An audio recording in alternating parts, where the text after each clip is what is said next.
The morning air was sharp, carrying the faint metallic tang of blood. Yellow police tape fluttered like a warning flag in the cold breeze as officers moved methodically through the suburban home. Evidence bags clinked softly as they were loaded into waiting vehicles, each one stained crimson, hinting at violence that had shattered this quiet neighborhood. Neighbors gathered across the street, their whispers slicing through the stillness. She seemed so perfect, murmured Mrs. Hargrove, clutching her robe tightly around herself. Always smiling, always polite. Her husband nodded grimly, pointing toward the porch. There it lay, a cheerleader's uniform, torn and smeared red, abandoned as though its owner had fled in terror. The sight sent shivers down spines, raising questions no one dared to answer aloud. Just 24 hours earlier, the same girl stood under stadium lights, basking in applause. Mia Harper, radiant in her sequin dress, accepted the crown of homecoming queen with a shy smile. Her boyfriend, Ethan Carter, lifted her into his arms, kissing her passionately as cameras flashed. To anyone watching, they were the epitome of teenage perfection, golden, untouchable. "You're amazing," Ethan whispered against her ear, his voice thick with pride. Mia forced a laugh, but something flickered in her face, uncertainty perhaps or guilt. She glanced away quickly, pretending to wave at the crowd, but her gaze lingered too long on someone standing near the sidelines. Behind closed doors, the cracks began to show. That evening, Ethan paced their living room, his jaw clenched tight. "You've been acting weird lately," he accused, stopping abruptly to face Mia. "What's going on?" "Nothing," she replied, her tone clipped, but her hands trembled as she fiddled with the hem of her sweater. Ethan stepped closer, his voice dropping dangerously low. "Is it him? Is it Keller?" Mia froze, her heart pounding. "Don't be ridiculous," she snapped, avoiding his piercing stare. Yet, even as she denied it, doubt lingered in the space between them, heavy and suffocating. Hours later, Mia crept out of her house, her breath visible in the frosty night air. Every sound, the crunch of leaves, the distant hum of a car engine, made her flinch. She reached the park, shadows stretching long beneath the skeletal trees. A figure emerged from the darkness. "You shouldn't have come," Coach Ryan Keller said, his voice rough with worry. "I had to see you," Mia whispered, stepping closer. Her pulse raced as she glanced over her shoulder, half expecting headlights to pierce the gloom. Ryan hesitated, then pulled her into his arms. "This is dangerous, Mia. If anyone finds out—" "They won't," she insisted, though her voice wavered. The kiss was desperate, charged with both longing and fear. For a moment, the world fell away, leaving only the two of them. But then, headlights swept across the park, startling them apart. "What was that?" Mia gasped, panic rising in her chest. "Probably nothing," Ryan muttered, though his grip on her tightened protectively. But the interruption lingered, an ominous reminder of how precarious their secret was. As they parted ways, Mia couldn't shake the feeling that danger wasn't just lurking. It was closing in.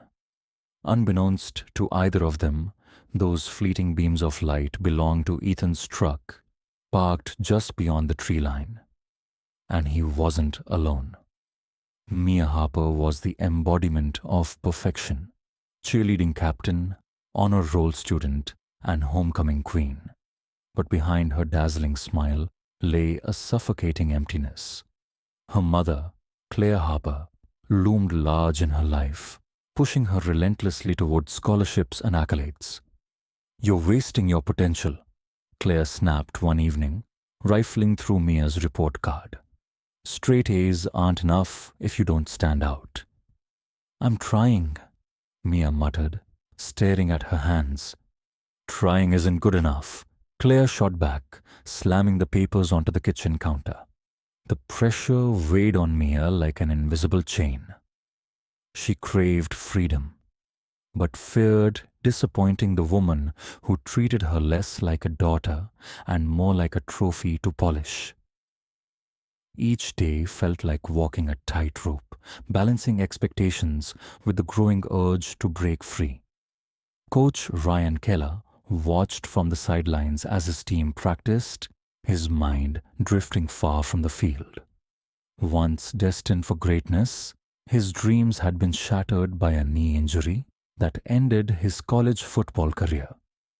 Now, in his late 20s, he struggled to find purpose beyond coaching high school kids. At night, alone in his modest apartment, he replayed old game footage, reliving moments when he'd been someone important. Loneliness gnawed at him, leaving him vulnerable to seeking connection wherever he could find it. When he noticed Mia during practice sessions, something about her fiery determination caught his attention. He saw not just a talented athlete, but a kindred spirit, someone else trapped by expectations they couldn't meet. Their bond began innocently enough. After practice one afternoon, Ryan approached Mia. "You've got raw talent," he said, gesturing toward the field. "But you need focus. Want some extra coaching?" Mia hesitated before nodding. "Sure, thanks, coach." Over weeks, their sessions became a refuge for both. For Mia, it was a chance to escape her mother's relentless demands. For Ryan, it filled the void left by his own failures. They shared stories, her struggles with perfectionism, his regrets over what might have been. Mutual respect blossomed into camaraderie, neither realizing how quickly lines would blur. What started as mentorship shifted subtly. Lingering glances replaced casual conversation. A hand brushing against hers during drills sent electric jolts through them both. One evening after practice, Ryan lingered longer than usual. "Mia," he began hesitantly, whatever this is, it's dangerous." "I know," she whispered, stepping closer despite his warning. "But I can't stop thinking about you." Neither could resist the pull any longer. Their first kiss was tentative, yet charged with forbidden energy. It ignited a fire neither could extinguish, even as guilt shadowed every stolen moment. Ethan Carter noticed changes in Mia almost immediately. She seemed distant, distracted. His once affectionate girlfriend now flinched at his touch. "What's going on with you?" he demanded one night, gripping her arm. "Nothing," Mia replied, avoiding his gaze. But rumors spread fast in their small town. Whispers reached Ethan about Mia spending too much time with Coach Keller. Possessiveness curdled into jealousy, and his love for Mia clashed violently with his distrust. "You're mine," Ethan growled during another argument. "Don't forget that." His words stung, but Mia refused to back down. "I'm not property, Ethan." Tension crackled between them, threatening to explode. In a community where everyone knew everyone, secrets rarely stayed buried. By Monday morning, whispers filled the hallways. "Did you hear? About Mia and Coach Keller?" a classmate murmured to another. "She's throwing away everything for him," came the reply, dripping with judgment. The gossip seeped into Mia's ears like poison, amplifying her loneliness. At home, her mother's disapproving stares added to the weight crushing her chest. Rebellion simmered beneath her polished exterior, fueled by the suffocating scrutiny surrounding her every move. As tensions mounted, so did the stakes. Ethan's jealousy grew darker, his possessiveness morphing into control. Ryan wrestled with guilt, knowing their affair risked destroying lives, including Mia's. And Mia, caught in the middle, felt the walls closing in. Late one night, Mia stared at her reflection in the mirror, tears streaming down her face. Why does everything have to be so hard? She whispered to herself. Her question hung unanswered, echoing the fragility of their situation. Personal insecurities collided with societal pressures, creating a volatile mix that pushed each character closer to irreversible decisions. Mia's heart raced as she slipped into the dimly lit motel room, her breath catching at the sight of Ryan waiting for her. Their meetings had become a dangerous dance, each stolen moment laced with both guilt and exhilaration. This is insane, Ryan murmured, pulling her close despite his own reservations. Every time we do this. I don't care. Mia interrupted, her voice trembling but resolute. I need you. Their connection deepened with every touch, yet the weight of secrecy pressed heavier on them. They whispered promises they knew they couldn't keep, their desperation blinding them to the inevitable consequences. As dawn approached, Mia left reluctantly, glancing over her shoulder one last time. The thrill of their rendezvous was intoxicating, but so was the fear that someone might be watching. Ethan noticed the changes in Mia's behavior. The missed calls, the distracted glances during conversations, the way she flinched when he reached for her hand. His suspicion festered like an open wound.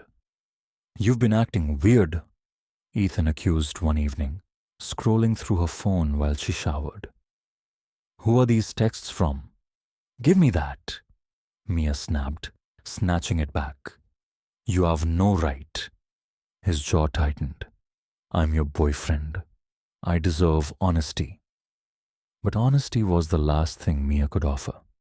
Ethan began monitoring her movements obsessively, questioning friends, tracking her location, and confronting her with accusations that only widened the rift between them. His love twisted into something darker, more possessive, as jealousy consumed him entirely. Claire Harper stumbled upon cryptic messages late one night, a string of deleted texts hinting at betrayal. Her blood boiled as she confronted Mia the next morning. What is this? Claire demanded, slamming the phone onto the kitchen table. Explain yourself. Mia froze, panic rising in her chest.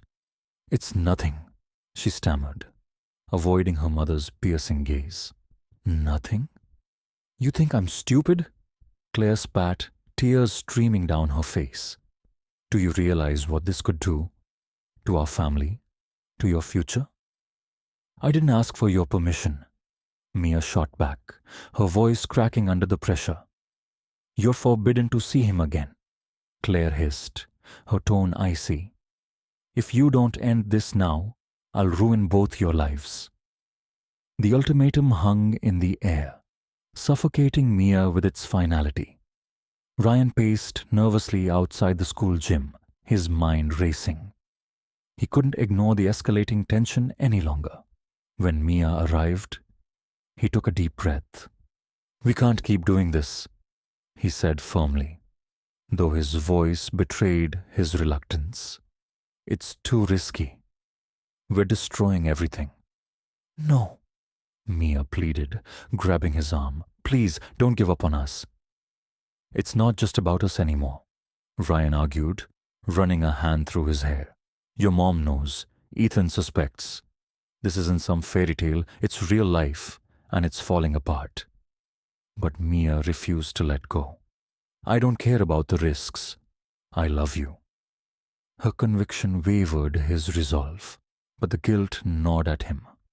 Ending things seemed impossible when faced with her unwavering devotion. Ethan's patience snapped. Gathering a group of teammates after practice, he marched toward Ryan with fire in his eyes. You think you can mess around with my girlfriend? Ethan growled, shoving Ryan against the lockers. She's mine. Back off, Ryan warned, raising his hands defensively. "This isn't about you." "It's all about me," Ethan shouted, throwing the first punch. Chaos erupted as teammates tried to intervene, but punches flew wildly. Bystanders recorded the altercation, capturing Ethan's rage and Ryan's defensive struggle. By the time teachers broke it up, both men were bruised and seething. Word spread quickly, igniting outrage among parents and students alike. The quiet town buzzed with scandal, amplifying the scrutiny on everyone involved. By morning, footage of the fight flooded social media, sparking heated debates across the community. Parents demanded answers. School officials scrambled to address the growing crisis. "She's ruining her life for him," one parent muttered angrily at a PTA meeting. Others defended Mia, calling her a victim manipulated by an authority figure. Meanwhile, Ethan became both villain and victim in public opinion, his actions condemned even as sympathy poured in for his betrayal. For Mia, the attention was unbearable. She avoided eye contact in the halls, her stomach churning with shame and defiance. Each accusation felt like another nail in her coffin, trapping her further in the chaos she'd helped create. As tensions mounted, each character reacted impulsively. Mia grew more secretive, sneaking out at odd hours and lying effortlessly to cover her tracks. Ryan, meanwhile, spiraled into paranoia. Every knock on his door made him jump. Every glance from colleagues felt accusatory. He started carrying his phone everywhere, deleting messages compulsively. Ethan doubled down on his possessiveness, showing up unannounced at Mia's house and interrogating her friends. His simmering rage boiled over in explosive arguments, leaving Mia emotionally drained.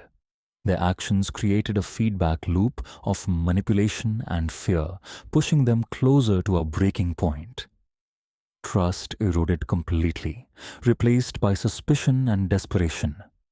Amidst the turmoil, brief moments of calm revealed the emotional toll. Mia sat alone in her room, staring blankly at the wall, her isolation palpable. Ryan stared out his window, regret weighing heavily on his shoulders. Had he ruined everything? And Ethan, pacing his backyard, clenched his fists, anger simmering beneath the surface. These quiet reflections offered fleeting respite, but the storm brewing beneath was undeniable. Violence and betrayal loomed just ahead, ready to explode. Rain lashed against the windows as Mia slipped out of her house, her heart pounding in rhythm with the thunder overhead.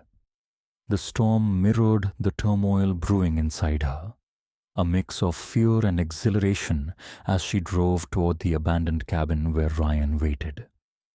Unbeknownst to her, Ethan followed silently, his knuckles white around the steering wheel of his truck. His mind was a maelstrom of anger and betrayal, each mile bringing him closer to the confrontation he'd been dreading, yet craving.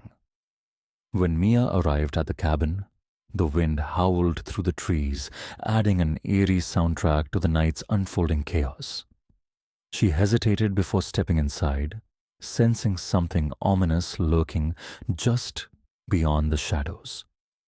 The door burst open with a crash, startling both Mia and Ryan.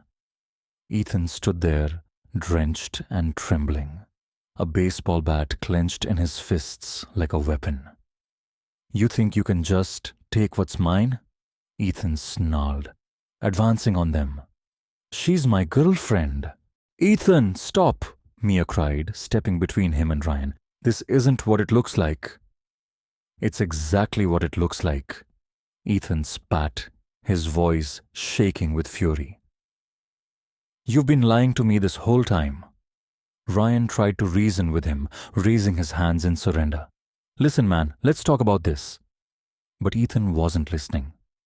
Words turned into accusations, accusations into threats. until the air crackled with tension thick enough to choke on. What began as shouting spiraled into violence. Ethan lunged at Ryan, swinging the bat wildly. Ryan ducked, but not fast enough. The bat grazed his shoulder, sending pain shooting down his arm. "No!" Mia screamed, trying to pull Ethan back, but he shoved her aside with brutal force. Ryan fought back now, adrenaline overriding fear. They grappled fiercely, their movements clumsy and desperate in the confined space. Furniture toppled. Glass shattered underfoot. Then came the sickening thud. A misstep sent Ethan crashing backward. His head struck the sharp corner of a wooden table with a horrifying crack. He crumpled to the floor, motionless. For a moment, silence reigned, broken only by the sound of rain hammering against the roof. Mia dropped to her knees beside Ethan, her hands hovering uselessly over his still form. Oh God," she whispered, tears streaming down her face. Ryan staggered back, clutching his injured shoulder, his expression one of sheer horror. "We have to call 911, he stammered. "No!" Mia shot up, panic overtaking logic. "If we do, they'll know everything. They'll arrest us."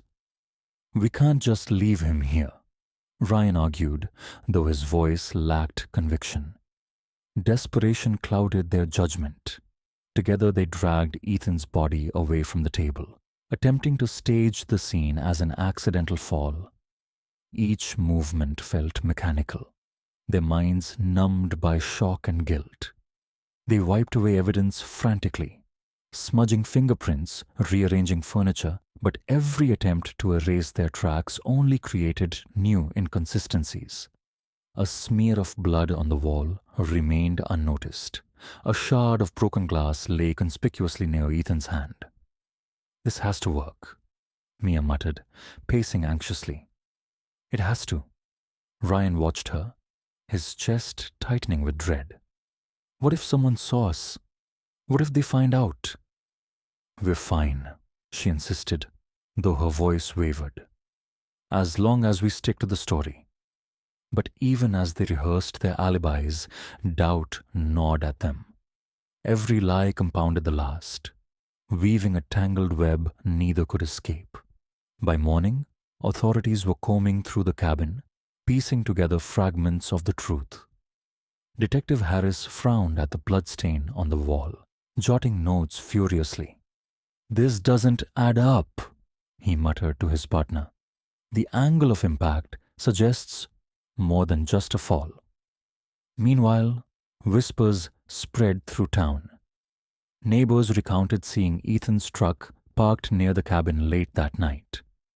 Others mentioned Mia acting strangely in recent weeks.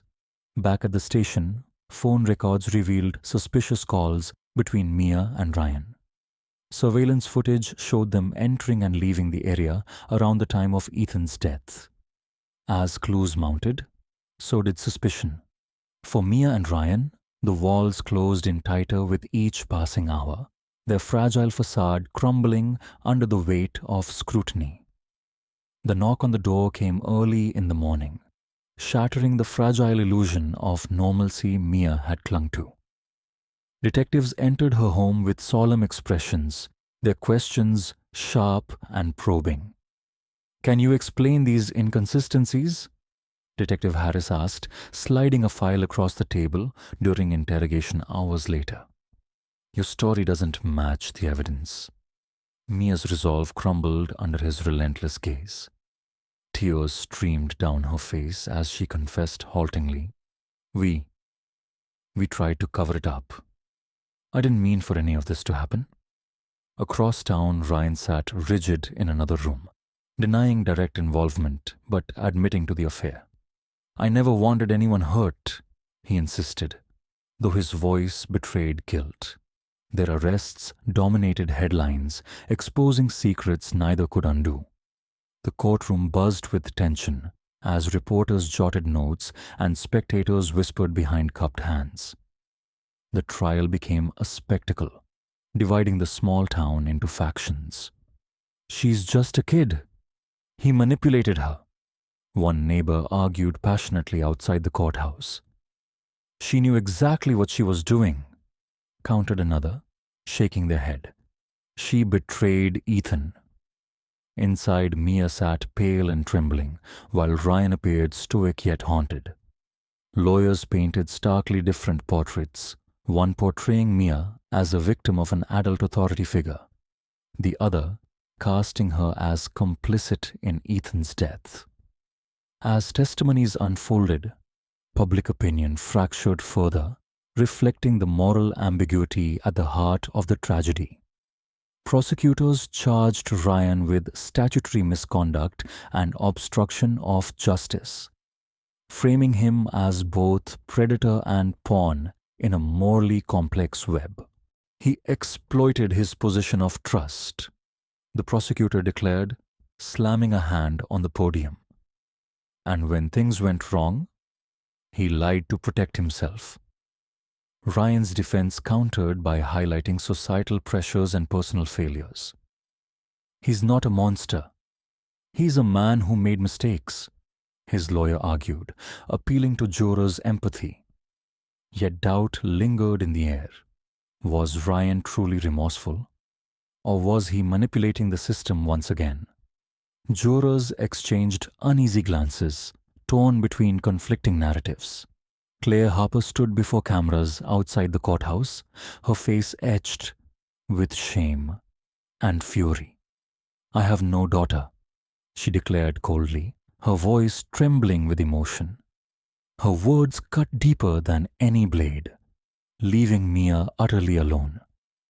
Back in her cell, Mia replayed her mother's statement over and over, each repetition carving new wounds into her already battered soul. "I thought she'd understand," Mia whispered to herself, clutching the thin blanket around her shoulders. But understanding had been replaced by rejection, amplifying her isolation. Without familial support, Mia faced the full weight of her choices, forced to confront the consequences without refuge. Juvenile detention offered little solace. At night, Mia lay awake, tormented by vivid nightmares of Ethan's final moments, the sound of his body hitting the floor, the life draining from his eyes. During daylight hours, she poured her anguish into letters addressed to Ethan's family. "I'm so sorry," she wrote repeatedly, her pen trembling. "I wish I could take it all back." But forgiveness felt like an impossible dream. Each unanswered letter deepened her despair, fueling a desperate search for redemption that seemed perpetually out of reach. Her days blurred together, marked only by guilt and regret, a punishment far heavier than any sentence handed down by the court. Behind bars, Ryan wrestled with his own demons. He stared at the cracked ceiling of his cell, replaying every decision that had led him here. "What did I think would happen?" he muttered bitterly, running a hand through unkempt hair. Regret consumed him, though whether it stemmed from genuine remorse or self-pity remained unclear. Letters from former colleagues painted him as both villain and victim, mirroring the divided opinions of those who followed his case. In quiet moments, Ryan wondered if redemption was possible, or if he deserved none. His story ended ambiguously, leaving lingering questions about his true nature and intentions. Mia's story laid bare the fragility of human relationships, how trust, once broken, could never fully mend. Her betrayal of Ethan wasn't just an act of infidelity, it was a ripple that shattered lives. The secrecy surrounding her affair with Ryan revealed how forbidden desires, left unchecked, could consume everything in their path. Love shouldn't destroy people, Mia whispered to herself during one sleepless night, though she knew her choices had done exactly that. Betrayal and secrecy weren't merely personal failings, They were catalysts for tragedy, exposing vulnerabilities within families, friendships, and communities. Could anyone truly escape the weight of their actions? For Mia, accountability meant facing not only legal consequences, but also the haunting memories of Ethan's final moments. Redemption felt like a distant shore she might never reach. As for Ryan, his imprisonment forced him to confront whether he was genuinely remorseful or simply trapped by circumstance. Would they ever forgive me? He wondered bitterly, knowing forgiveness might be as elusive as justice itself. Choices define them all, irrevocably, irrefutably. Societal expectations loomed large over Mia's life, pushing her toward perfection while suffocating her individuality. Judgment from peers and family amplified her rebellion, steering her down a destructive path. The tragedy underscored a harsh truth. Conformity and criticism often shape decisions in ways both subtle and catastrophic, leaving scars far deeper than anyone anticipated. In a world quick to judge, would you have acted differently? The question lingered, unsettling and unanswerable, urging readers to reflect on their own values and the fragile line between right and wrong.